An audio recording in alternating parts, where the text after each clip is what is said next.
Welcome to Filmatic. I am your host, the Film Doctor, and yes, we've already even done this trailer before, but they released a new trailer for the New Mutants. I'm excited. I want to see a little bit more footage, kind of gear myself to what's this about, its connection to X-Men, the connection to the Marvel Universe.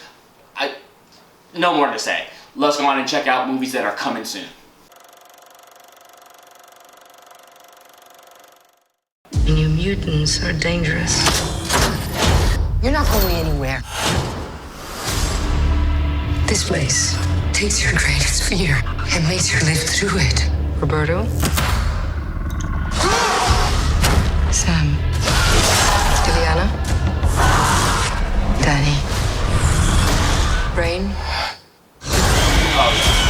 We can get out of this together. This place is designed to keep us inside. He's right. It's magic. So am I.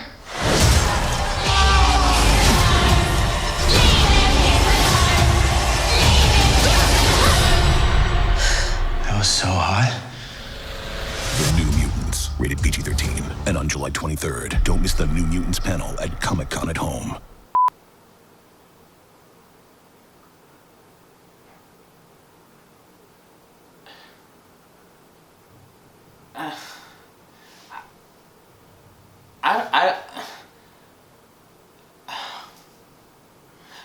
I'm like terrified and I gotta process this. What's the name of that movie? Bright with the superhero? This is like, I'm not saying it's bad, I'm not saying it's good. I'm just, it's a horror kind of superhero movie, and I'm already a little terrified from watching that trailer. I want to know more about it. I mean, to introduce superheroes that no one knows anything about, the New Mutants, and kind of tell this story and do it in a horror style, style-esque kind of filming and storytelling, I think is different than anything anyone's ever seen. And to see if it does connect to the MCU and how that does that, I think is going to be interesting. So that's all I really have for you guys today on what's coming soon. Let's talk about new releases. So again, today with my guest here on Filmatic, I have my good friend Manny. Thanks for being on, Manny. Yeah, no problem. Thanks for having me back. This is different, I've done that whole, person on person, and this is kind of like a Zoom kind of thing. But today we're going to be reviewing the Old Guard, and I don't know much about the Old Guard going into it. What I do know is that it is based on like a comic book. I don't know if you knew that or not. Did you know? Yeah, it's based on a comic book. So I've never read the comic book. I didn't know anything about it. I'm going into it watching it from a movie perspective. I don't know if you know much about it from a comic book perspective. I liked it because it first of all, I love superheroes, as you can tell. I love everything about superheroes. And I think that I like Charlize Theron. It was a good movie. The best that I can say is that it was a good movie. I wouldn't say that it was great. For me, I give it a B+, and I think it's because there were certain loopholes, things that kind of bother me, things that I didn't know, in terms of like, all right, so they come out of nowhere where it's like, all right, well, how did they really get these superpowers? It's just explained where it's just like they have them and at some point they expire or whatever the case may be. But was it by some drug or were they born that way? I don't remember them really talking about that aspect. And then the girl comes out of nowhere. How is she so lucky to have been one of those people? But that's almost like the only thing that bothered me. I love the music. I had ended up downloading a couple of the songs. I think that it was best fitting. They went for like a techno-y kind of feel for all of the songs, and the songs were just great, to a point where I was just like, I'm about to DJ this at a party. I'm about to use this inside of something. Like the music was great, and the story was great. I can't say that the acting was phenomenal, but the black girl that plays one of the other individuals that joins that crew with the Old Guard, I do think that she did a very well job. When she realized she was going after like a terrorist, and when she realized like that she was one of them, that whole sequence of what happened to her, for her to realize that she's one of them, that whole scene, that whole connection, that whole story between her and her other comrades, I think was really well done. I really liked that portion of the storytelling and that acting for her portraying that. That was really well. And one of the biggest things, you know, because when I watch like certain trailers, I'll get hyped at certain action parts, you know, specifically like Fast and Furious when I see those kind of action scenes. And I think that, and I don't want to spoil it, there's a part where the black girl, you know, goes after the main villain and kind of tackles him. I'm sure you know what I'm talking about. Yeah, I know what you're talking about. And I can't even tell you, I'm like, ah, all over the place. Like, when that scene happened, like I was losing it. Like, I'm all over the place about that one part. I don't know why that like made me get so hyped, but it was, I don't know, it was just, I love that. So I give it a B+. What about you? I thought it was good, not great.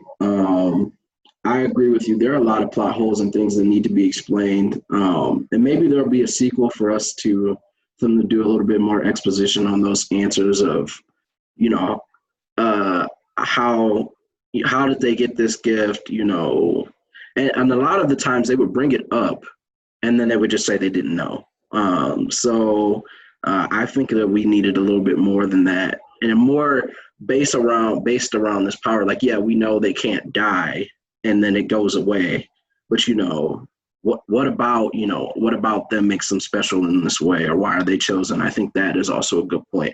Also, the flash forward at the beginning makes no sense whatsoever. I think it was just a useless flash forward, because they're flashing forward to like 10 minutes in the movie and it does nothing for the movie. Yeah. It does absolutely nothing for the movie. Being a filmmaker, sometimes that kind of connects with cinematography. Like they feel like this would be good to show this at the beginning, because then you're like, what the fuck is going on kind of ordeal. So whether it was connected to the story, sometimes, especially as a comedian, I almost consider it shock factor. When you open up with a sequence like that, like I know what you're saying, when you open up with a sequence like that and you're like, oh my God, people are dead. What, like it's to try and draw you in. It really has no connection to the story. But yeah, I do understand what you're saying in that aspect. Yeah, so I like Charlize Theron in this one. I don't like her in a lot of movies, I'm gonna be honest. There's only a couple. What'd you say? You didn't see Reindeer Games? I thought Reindeer Games was good. I thought Atomic Blonde was good, but I don't like her in a lot of things. Like Fast and Furious, I didn't like her in that.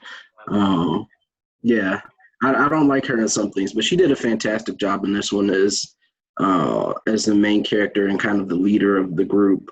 And then there was a great character arc for her and a realization. I think they did a good job of portraying her as this centuries-old person who is a sage of wisdom and then learns a lesson of her own. Like, no matter how old you are, you can learn something. So I thought that was good for her character arc. I would have loved to – we got a little bit about some of the other characters, but to go a little bit more deeper with them. I think we just scratched the surface of who there are. Not to cut you off, but granted, it's a 2-hour movie, so yeah. I have to have some type of sympathy in that aspect. That are they going to cram all this information in? Because if they cram all the information in, then they have to take out some of the action, and I think that the action was needed. And a lot of times you don't have to spend like 10, 15, 20 minutes in order to go over all that stuff. But like you said, just to say, well, I don't know. And maybe that's part of the thing. Maybe that's part of their story, that they legitimately don't know. Why do they need to talk about that? But I mean, you could always introduce a character that does know, and he brings it to the spot, or whoever they come across. But that could, like I say, be their story where they didn't know. That's why I don't want to downgrade it so much to say, all right, well, they didn't talk about it, I'm going to give it a C. Because, you know, that's not what I'm giving it a B+. I'm looking at it from the value of, they did tell a lot, but there were certain things that I didn't know that I wanted to know. And maybe if it is, you know, because I don't know much about the comic book, maybe there's multiple comic books. And as they progress, maybe they do find out more and new characters are involved. I don't really know. So I don't want to use that as a way to downgrade it. That's why I personally gave it a B+. What did you give it as a rating? I would give it a B. I wouldn't give it a C. I like Niall as a character. the black woman. I like her as a character and her character development. And when I say we can know a little bit more, like, you know, things with Nikki and Joe, who are two of these people that are in this group, I think they do a good job of giving Booker a backstory, but not as much as Nikki and Joe. And I understand they can't spend time on exposition for everything. It is an action movie. We got to get to the action, which was phenomenal in this film. I think they had a lot of great action sequences, especially ones that make Charlize Theron look like a complete badass, which was super great. So they had a lot of those moments in it. Yeah, I was kind of disappointed with Cheatwell because I like him in a lot of movies, and he plays another character named Copley in the film. But I mean, he served his purpose in this movie. I think his character served his purpose of what he was there for. I was just, when I saw him in the film, I'm like, okay, I expected a little more from him. And the you know, the scientist that is that villain, he wasn't like a badass. Everybody else was fighting for him. He's like kind of just cowering behind all of them. You know, Yeah. to me, it was like, you know, I want him to not be, if he's that top guy, don't be scared.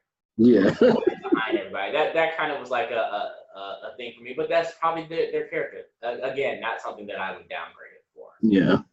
So, well, thank you, Manny, for being on Film Addict and giving your thoughts and sharing. Oh, that's where you say, oh yeah, thanks for having me. Thanks for having me again. You better have me on again. I better be back. Not into that shit. We don't do dead air here.